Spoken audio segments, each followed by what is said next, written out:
Hey y'all, welcome back to My Life in Albums. We have the greatest Mike Stovall here with us today, and he is super cool. He works at Glassell teaching art. He also works at the Art League, Houston Art League, and he's worked on films like Scanner Darkly, and he has also worked at ADV Films. Isn't that so cool? Alrighty, so we're so happy to have you here today. Great. So how it's going to work is I'm going to take this fishbowl and I'm going to pull out some of the albums that you've listed and we can talk about them. Sounds good. Alrighty, so let's get a nice little ASMR here. Right. Okay, so first One, we've got Bob Wills, King of Western Swing. Okay. I like the way that So, sounds. did you listen to any of that? I didn't. Okay. I didn't get to that one yet, so I'm happy. Well, that's to got a talk funny story but all these have funny stories. That's Right. what they're for. But so we were on our way to New Mexico and Utah, just on a big West Texas trip Yeah. that we like to do every once in a while. We kind of camp all the way there.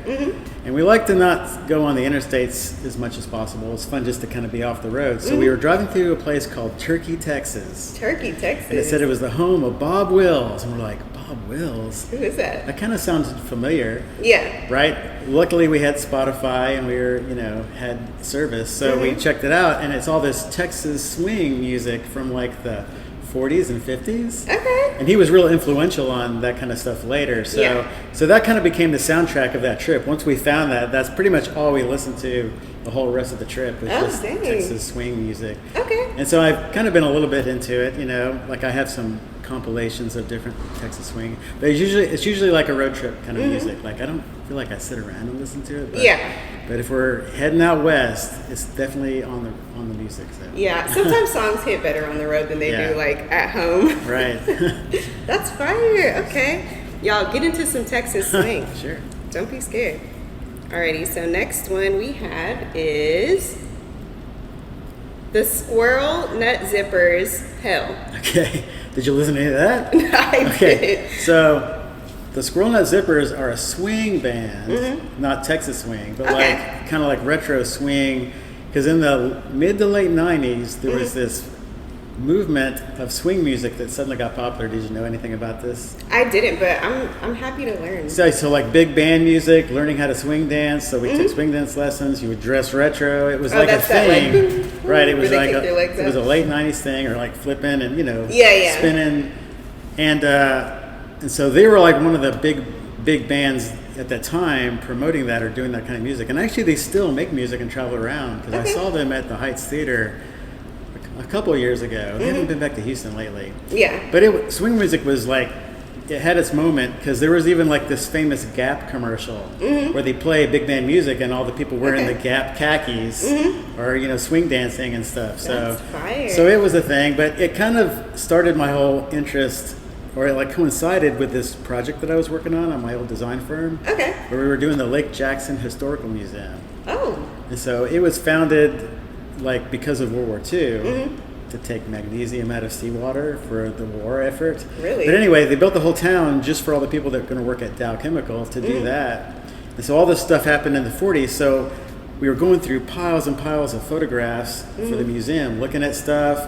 And then swing music was popular. And it kind of like piqued this whole like buying fedoras, wearing vintage clothes. Like I was that's kind of where when I started wearing and buying vintage fedoras and wearing that kind of stuff. And I used to be a lot more into it, like especially when I had a regular job and I would go into work. I would dress kind of nice and vintage, but now I'm just teaching painting, so I'm not going to wear anything nice. But I still wear fedoras all the time.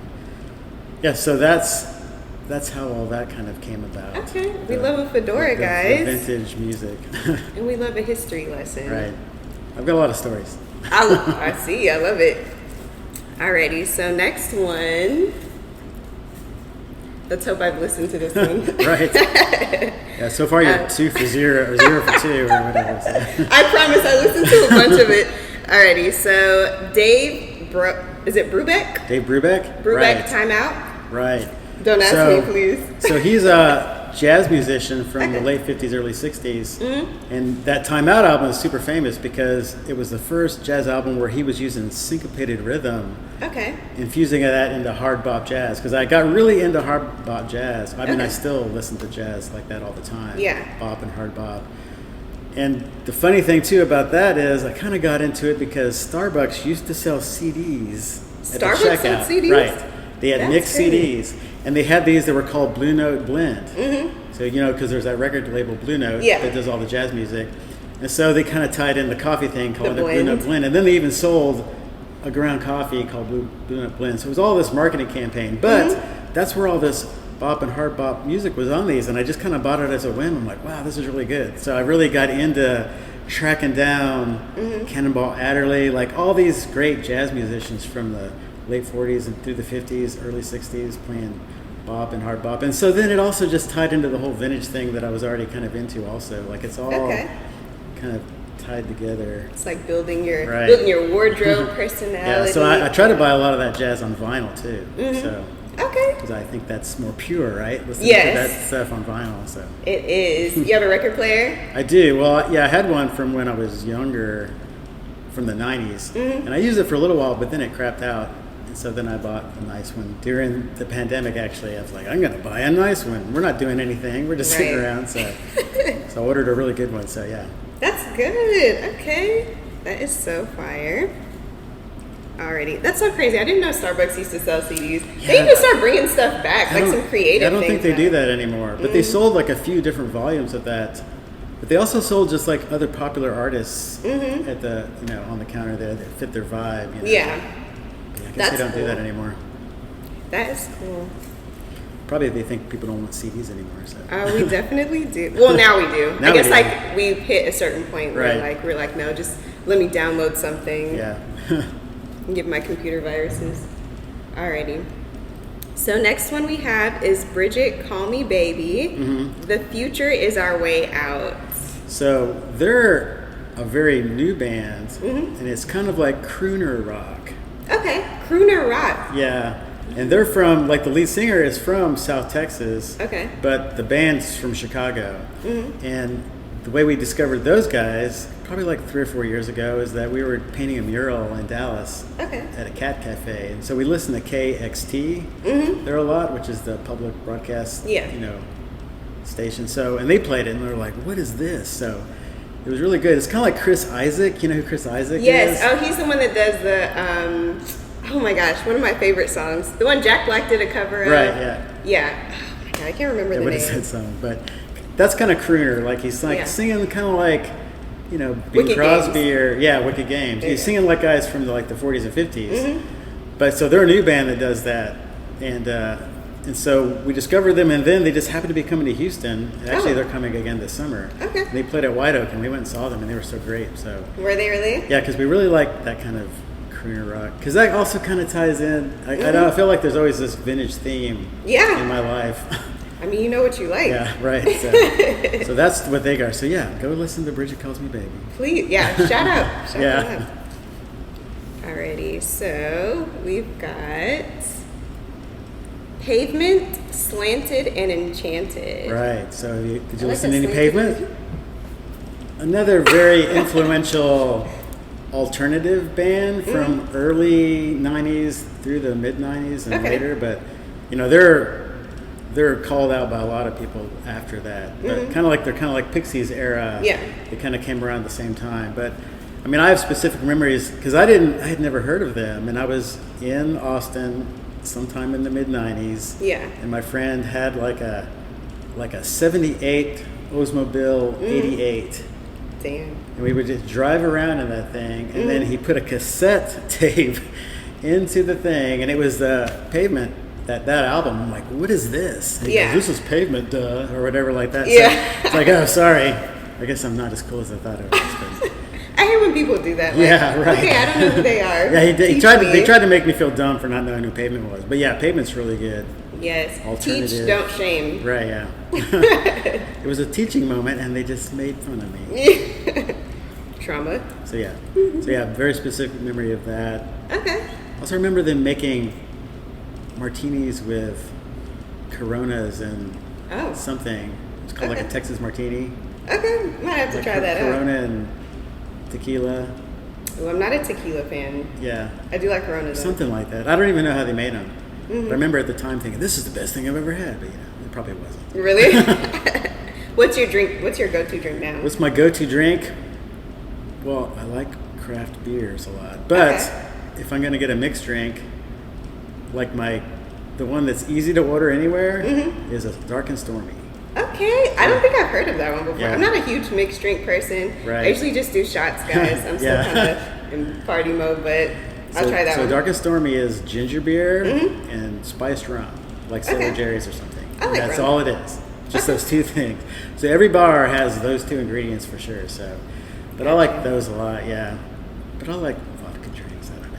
Yeah. You said vodka drinks? Yeah. Yeah, I do too. I like vodka drinks and rum drinks Okay. the most.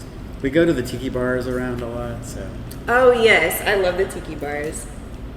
Alrighty, so next one is Nicki Minaj Pink Friday. Right, Who knew he was an undercover Barb? Can you hit the pose? So the story behind that one, because it was all trying to find distinct memories, is like, I mean, this was probably in the mid 2000s, probably around 2008, 2010. But anyway,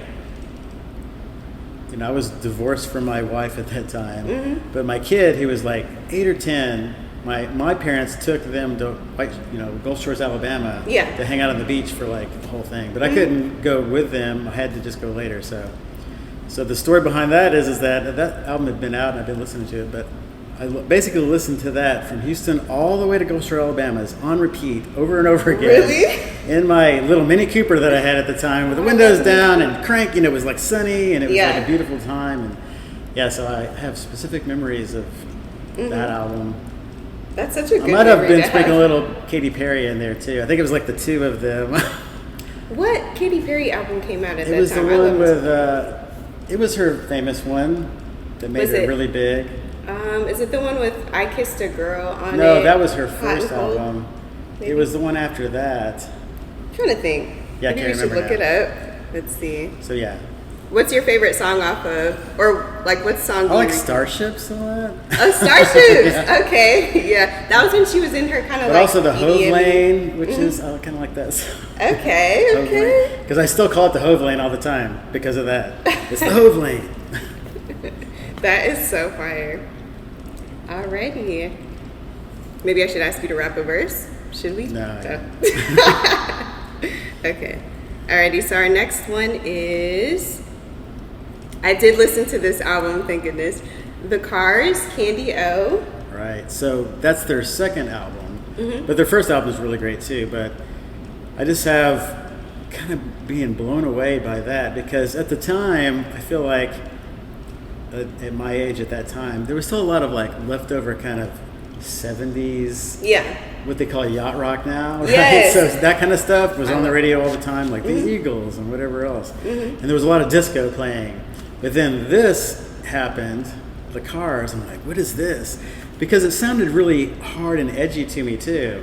And the guitar player, Elliot Easton, I feel like he's one of the best guitar players ever. Really? And I was always trying to convince my friends how good the Cars were. I was like, you got to really listen to it because it's like amazing. Yeah. And then they had that run through the 80s where they did more like 80s kind of stuff, and they Yes. got even bigger and more famous, for doing all that. But yeah, I mean, I'm a big Cars fan. I never got to see them live, though. Really?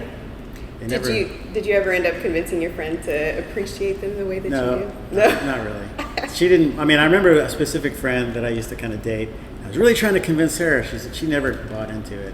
What's funny is I just went to my high school reunion. Oh, you did? Over How the was summer, that? and she was there. I said, "Do you remember when I was trying to convince you about the Cars being the best band?" She goes, "Not really." I'm like, "Okay." Oh my god. So that was funny. What if she turns out to be like the biggest Cars fan? Right. She's just playing a game with you. Which is true. A secret Cars fan. For real. Alrighty, so let's go into our next one. Oh, I really liked this album too. Def Leppard, Pyromania. Right, Pyromania. So that was the album that made them stars. But I have very specific memories of that. like mowing my grandmother's yard in Arkansas. Yeah. Because that's when I was in college. I was at the University of Arkansas. Mm-hmm. And they lived in Blytheville, Arkansas, which is kind of on the other side of the state, but it's not as big as Texas. So. Okay. But I would go there during breaks, long breaks. And I just remember having my Walkman, playing that cassette, mowing the yard, shirt off in the sun, you know, trying to like be cool. Right, yeah.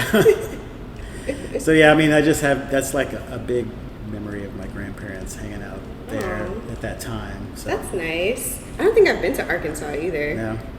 I heard it's nice to like hike and stuff. Yeah, so like northwest Arkansas, that's where the University of Arkansas is. So that's in what's called the Boston Mountains. Okay. Because it's actually very mountainy, and it snows every winter there. I mean, we got snow all the time, but it's beautiful camping and canoeing, and there's lakes and rivers, and yeah, it's not what you'd think of, because outside of that northwest Arkansas, the rest of Arkansas is pretty flat. Because it's all like Mississippi floodplain kind of stuff. So.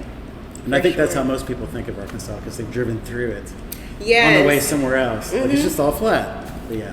Yes. My brother's a truck driver, and he drives through there sometimes, so that's what I think, just like flat land. But it's good to know that there's some nice stuff to see. Yeah, it is nice up there. Nice. Alrighty. So we have, this is my favorite album off of his playlist, guys. The Pixies' Doolittle. Right. So the Pixies, I mean, this is probably like early 90s, because they were also one of these bands that kind of started in the 80s, but were making this kind of real hardcore, edgy kind of alternative music that influenced, like Kurt Cobain calls out the Pixies as one of his biggest influences for Nirvana. Yeah. But I'd never heard of them at that time, and I used to, work at a design firm, and we did a lot of exhibit design and construction for Space Center Houston. Okay. Oh, that's cool. And I could just remember we were like in some kind of crazy push, and like in our office building, there were like empty floors that nobody was leasing, and they weren't built out; they were just open. So they let us go in those floors and work on our exhibit stuff. So I just remember pulling all-nighters and being in there, and like one of my friends that was working for us at the time, he had like a Pixie CD. I'm like, what is this? Like, I feel like I've had so many of those moments in my life. I'm like, what is this? Like, I've never heard this before. And so then I was like really obsessed with the Pixies. Yeah. After that, like I have all their albums. I mean, they still actually make albums, and they still tour. Okay. And I've seen them twice. Newer stuff sound? I mean, it's good, but I feel like you're not going to make music like you did when you were like 28. Yeah, because when you're like 58. It. Yeah. I mean, it still kind of sounds similar, and I like it, but it's still not like. Yeah. And they're famous for like Fight Club. Mm-hmm. At the very end of Fight Club, when they're in the building and the buildings are all collapsing, and there's that song playing. That's a Pixie song. Oh shoot! Yeah. Okay. In fact, I feel like that's their most famous song because of that movie. So. Okay. That's awesome. I forget what that song is off the top of my head, but yeah. Nice.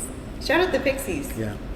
The album cover for that one is really nice. Yeah, they have really cool, weird album covers. Yeah. Yes. I appreciate that. I feel like album covers are like so slept on, but it's kind of a lost art now. Because if it's just going on Spotify, then, and I know they still make an album cover, but it's just this little digital thing. It is. And then I've noticed on iTunes, I don't know if anybody else still uses iTunes, but sometimes they just kind of have like an animated picture of like the person. It looks like it might be AI. Oh, probably. Boo.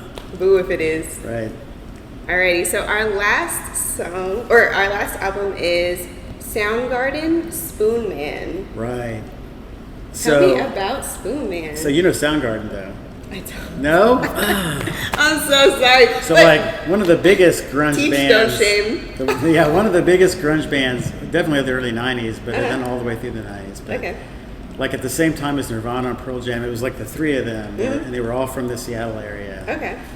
And so Spoon Man was like a song off of like their third album or something, but I just, totally remember when that song came out, because we used to drive over to Austin to go to South by Southwest all the time. And and I just remember that song was like on constant repeat, and the music video was on MTV, and I remember watching it when we were in Austin at my friend's house. South by Southwest must have been like really cool back then. I feel like it's starting to kind of not be as big, or maybe the turnout's not as good. I don't know. I just feel like back then, I feel like back in my day. Yeah. you could just drive to Austin, go to like these little ticket places that were in strip centers, and buy a wristband. Yeah, And it's then, not then you that could go. anymore. Then you could go to all the outside public shows that needed a wristband, or you could go into venues too, as long as they weren't too crowded. Yeah. Because people that had badges had kind of priority. Right. And if there was still room for people with a wristband, then you could go in. And it wasn't even that much. I feel like it was like maybe like $50 Oh my god. for a wristband. $50. And I know, and I as I went over the years, and I kept going back, it kept getting harder and harder to get a ticket and get in and get into a show and see anything. So I finally just kind of stopped going. So I which is feel sad. you. I mean, I feel like it definitely had its heyday of being fun, and I know it still has a function. Yeah. Because it's a music showcase for people that want to show what they're doing, but it's just too much trouble now. I feel like. Yeah. Do you ever do You got to ACL? know somebody. I have done ACL once, I think. So. Okay. Cool. Yeah, it's all like who you know with that stuff now. It's like It is. who you know, who can get you the badge, who can get you into the show. Yeah. I feel like all that's not even worth it. Yeah, like all those venues that I used to go back then too are all kind of gone. But there was a really good one called Liberty Lunch. Yeah. It was right downtown, and now where it was, there's just a high rise. But it was an old garage, and it had a sloped floor, so it was perfect for the stage because then you could see over everybody. I remember seeing all sorts of. I saw the Breeders there. I remember. Oh, that's You cool. know who the Breeders are? So the Breeders actually are a spinoff from the Pixies. Okay. Because there was like a girl that was in the Pixies, and she had her side project called the Breeders. Oh, okay. So it's kind of similar music, but Yeah. maybe a little more chill. I don't know. Okay. I'll check them out too. So yeah. Nice. So I also wanted to give you a chance to show off some of your great artwork. Sure. If you have some, what have you been working on now? Well, I'm working on this comic book, okay. and I think I've shown you some of this. You have. But Is it this changes the a boxing lot. one? Yeah. Okay. Has Or it changed it's the actually story? an espionage World War II that kind of has boxing as a theme of it. And so we're still in the first volume, but my friend is writing it, and I'm just drawing it. So. Okay. So I mean that's just like the inside front cover. But so I've got just when I think it's done, or I'm close to getting done, then he's like, "Oh, I'm adding another page." But I'm kind of excited about that extra page because it all takes place in 1942. So the main boxing guy, he apparently, I didn't know this because my friend had all this in his head and hadn't really told me all the details and everything. I'm just kind of working an issue at a time. Yeah. But he's a World War I vet. So he's added a page where he has a nightmare flashback, like because he gets drunk later in this issue, Gotcha. and he originally didn't do that, but then he's going to pass out or just fall asleep and have this dream. So now I get to draw a World War I scene, which sounds kind of crazy and fun. It is. Also, if it's a nightmare too, it can kind of be like really spooky. and weirdly creative. unhinged or something. Or I don't know. It doesn't have to be very realistic. So. But this is just so the story basically is like he's a boxer, but he's not. He's kind of an old guy now, and the mob's kind of promoting him. But then he loses this last fight, and they're saying, "Yeah, you're done. You're gonna just have to be an enforcer for us." So that's kind of where it goes. But then it goes into like a true story, apparently, of the Germans trying to contact the mob, getting the mob to sabotage supply ships, American supply ships, and apparently that did happen. But they kind of caught them early. Yeah. But so this is a fictional story based on that little bit of truth. So. Got you. So this is another page he added, and I know they're just sitting in the corner talking, but he hasn't given me the script yet. So I was just kind of doodling, imagining what it might look like. Yeah. But then here's where the fight starts.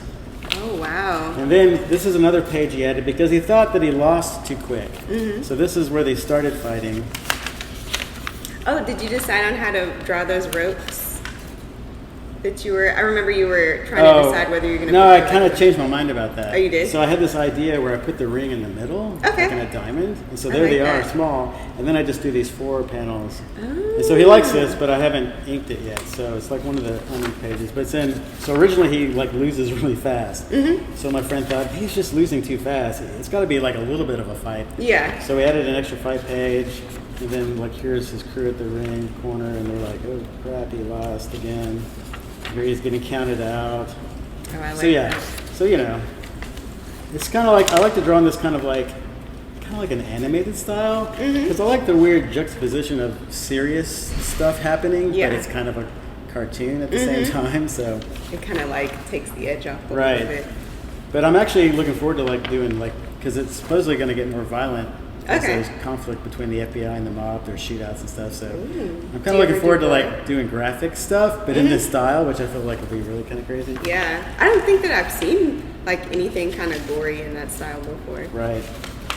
So then, yeah. So this is how it did end. He just called and kind of gave in. Like, goes, okay, I'm going to do it, and then he turns off the light. But so now we have to add this extra page in here somewhere, where he's dreaming about World War I. But I don't know what it is. But my friend, I texted him this morning, and he said he's working on it this weekend. Oh, is he usually pretty like quick with the script? No, Okay. because he has a real job. Okay. He's like a financial planner, but he likes to write. Oh. Because I met him at ADV Films too, because he Okay. was working in the manga division, and I was in the DVD division. Yeah. But they were right next to each other, so I just met him because we're just our departments were because there was just Right. there weren't really cubby holes. It was just like, you know, those IKEA desks that Yeah. they used to have where they could put four together into like a plus sign and Yes. you'd be sitting with three other people. So everything was like that. Nobody had Okay. really any walls or anything. So you could see them over there doing whatever they were doing.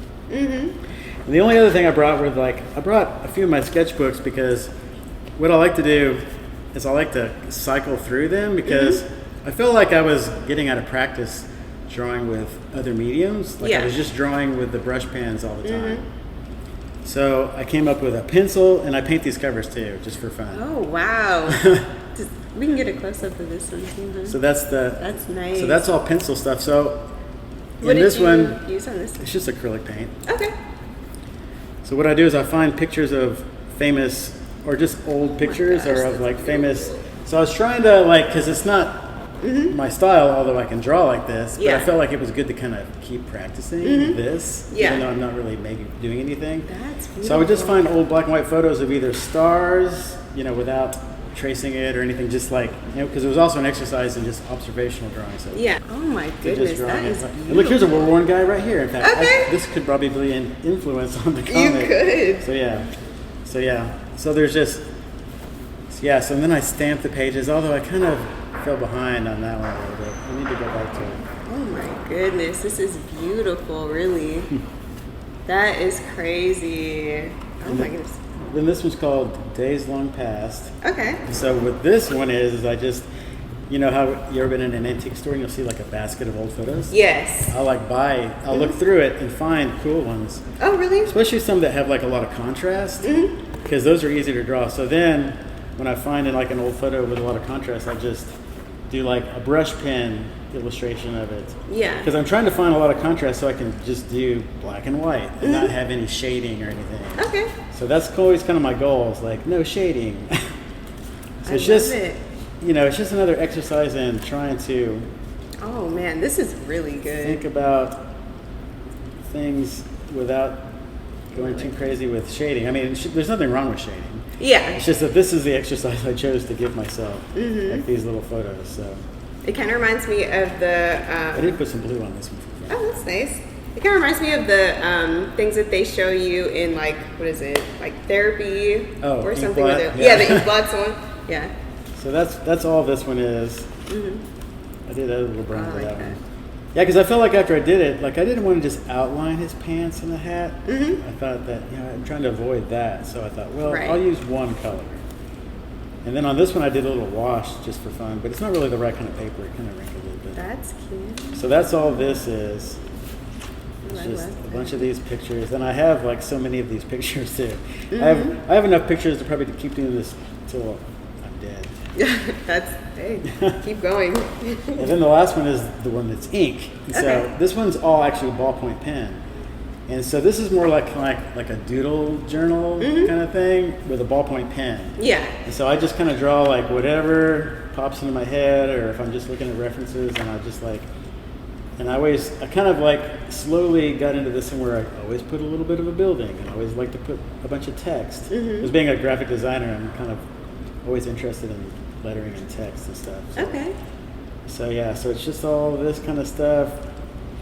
Just Do you like drawing scenery and buildings? I feel like Yeah. usually with an art that you do. Okay. I feel like a lot of artists don't like drawing like buildings. But you know what Calvin and Hobbes is, right? Because I always really liked. I mean, I was kind of obsessed with that also. but also the way Bill Watterson drew all those little scenes, because Calvin and Hobbes were always outside. They were hiking through the woods or sledding in the snow, and so I really was paying attention to how he drew his trees and his rocks and the grass and stuff, kind of in a real simple way, but it looks realistic. And it's got a lot of impact because it's just black and white. There's just a lot of contrast there. There's no shading or anything. So I feel like I was really influenced by the way he draws backgrounds, but also the whole vintage obsession thing. I mean, you can see the vintage obsession in this. I do. You are, Vin. Because sometimes I'll just make these little cities up, because I've drawn little cities so many times that I can just make them up without looking at them anymore. Yeah. But sometimes I'll just find old photographs online of like cities and downtowns and stuff. And so I'm just trying to. And I've got this kind of scratchy filling it in kind of thing that I've been doing. That's cool. And like here, see, I drew this when we went to the Grand Canyon one time. So all this is like related to that trip. So the Grand Canyon, that's the hardest thing to draw. Really? Because have you been to Grand Canyon? No, I haven't yet. It doesn't make any sense because you're looking at it and it's humongous. And it's got that atmospheric perspective, so it kind of gets, fainter as it gets farther away. But it's all these like cliffs and peaks and plateaus and their colors, and it just kind of goes on and on and on. It's like, how do you translate that onto paper? I don't know. I mean, that was as good as I could like interpret. Looking out this window, it was this window of the lodge that's at the north rim. So I was sitting there in a chair, just looking at it, trying I'm going to try to draw the crazy Grand Canyon. So that's what that is. That looks good. But a lot of the stuff. Well, actually, this was a Japan trip. Ooh, we love Japan. So I drew. Oh, is that one of like the alleyways? Yeah, all those cool alleyways. I took a lot of pictures like that. Yeah. Like this was actually, a lot of this was from Naoshima, which is an art island. Okay. It used to be, it's kind of in the south-ish part of the country, but it's hard to remember because, you take a train everywhere. I'm like, I don't know where I am. I'm on the train. I'm going to Naoshima. But you had to take a ferry to it because it's an actually island, but it was a fishing community on this island for a long time. And then when that kind of died away, it turned into like an art. Like a bunch of artists moved out there. And the nice thing is that they didn't tear down any of those little Japanese houses. Yeah. They just, repurposed them as studios and galleries and stuff like that. So it looks the same. It's not like in Houston where let's just tear all that down. Yeah. The minute something gets like, any type of personality, or if it hits a certain age, they're like, parking lot. Yeah. So I took a lot of pictures, so I just drew one page. But yeah, so that's all this is. Ballpoint pen. Do you feel like ballpoint pen takes the pressure off of drawing? I feel like it does for me. I feel like I can do it freely. Because I like how I can be sketchy with it. It's also a very specific ballpoint pen. Oh, which one? It's the Uniball Vision Elite. Okay, I like Uniball. In black. And I found, weirdly enough, that you have to buy the ones at Staples. Okay. Because those are waterproof and they're gel pens, and so they don't smudge, and then they're waterproof, and so they just have really clean lines. Because one time I tried just buying some at H-E-B, and it looked the same, but they weren't the same. It was not the same pen at all. So I had to just throw those away or just leave them at school or something. Okay, that's a good tip to all the artists. Because I've heard that kind of thing. Like, that's a bad thing on, like, Amazon, too. Like, you think you're ordering something, but it's some kind of bootleg never order, like, cosmetics, moisturizers, anything like that. Any kind of supplements I've read. Like, don't buy vitamins or anything, because it's probably just... It's a random person. It's just flour compressed into a tablet or something, So, I don't do any of that. So that's all I brought. Beautiful. Thank you so much for stopping by and sharing all those wonderful stories. Thank you. I'm glad you had fun. It was fun. And I can't wait to listen to some of these albums that I had not listened to. Right. But thank you for sharing. Check it all out. Yes, and check Mr. Mike Stovall out. We're gonna link his, Instagram handle and everything somewhere on the screen, guys. Yeah, I do have an Instagram and a Kara. And I have a Blue Sky now too. Okay, we will link all that on the screen. Thank you so much for stopping by. Thank you. Bye. Peace, guys. Okay, cool. There we go. Thank you see, I like to talk. You do. No, I love that you love to talk because I like to listen. Yeah, so I don't get nervous talking in front of groups of people. It doesn't matter. That's good. Because I've had to do it my whole life, so. Yeah, and you have so many great stories. So I'm like, they just roll off the tongue for you. When you're really old, you got a lot of good